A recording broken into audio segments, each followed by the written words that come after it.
Do you have low back pain? Here's 5 exercises that can help you. So there's many different causes to low back pain and different ways that it may feel. It might feel dull and achy or really tired. It might be really sharp and stabby or even shooting pains up the back or down the legs. So it's really important that you do get checked out. You know exactly what's going on. But for this video, I'm gonna focus specifically on really the dull and achy low back pain, that kind that you get when you've just been sitting all day long. So when you're in the seated position, unfortunately, what happens is over time, you start to get fatigued and the shoulders start to roll forward. You're not really engaging your core. Your head is hanging forward. That's a lot of weight to support. And you start feeling the tension down through the neck, the shoulders, and usually the low back is where you really start feeling that ache and the fatigue.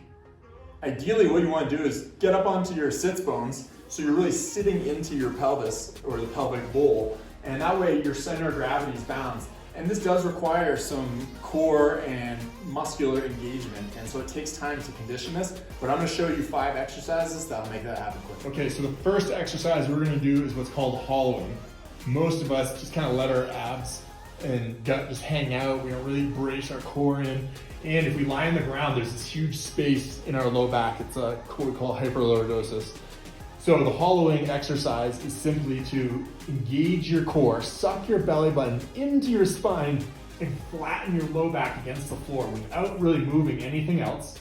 And if I can just hold this for 20 to 30 seconds, I'm doing a good job. So really bracing in. Bonus points if you can keep talking. So once you can do hollowing for, say, 30 seconds without taking a break, then you want to practice a more advanced movement.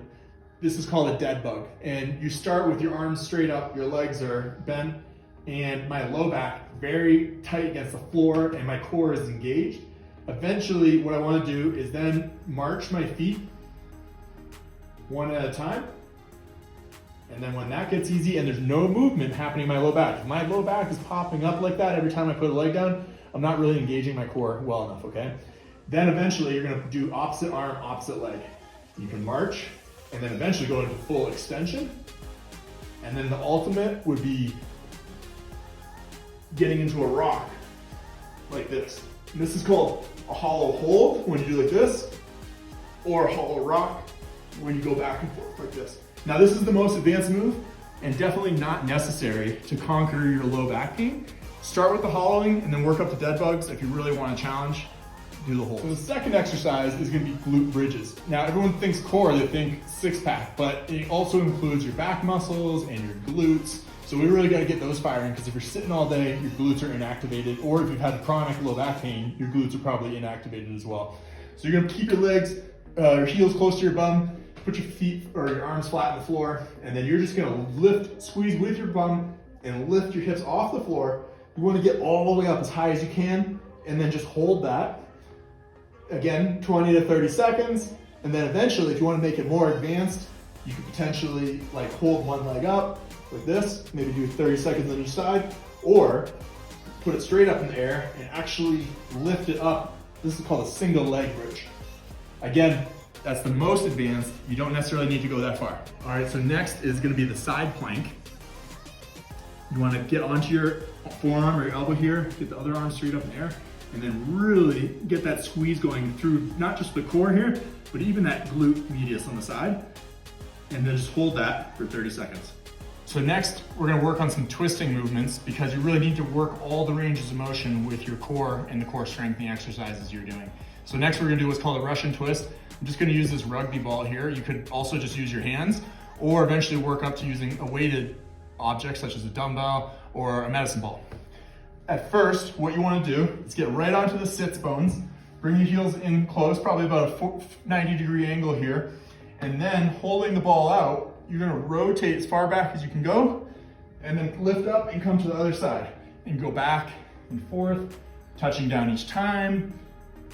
That's great. What you don't want to do is, and this happens sometimes when people lift their legs up, is they get really slouchy in the back and they're really rounded. That's not really strengthening the posture that we want to maintain.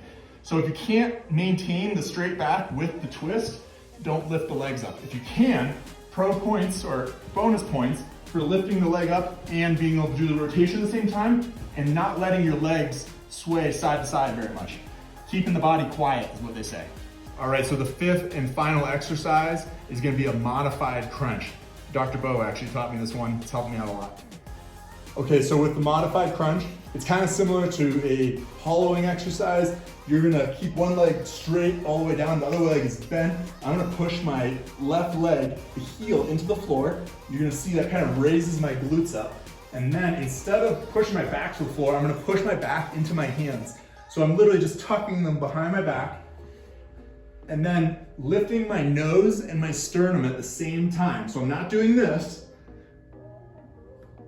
I'm lifting from the chest and going straight up while maintaining downward pressure with my opposite leg.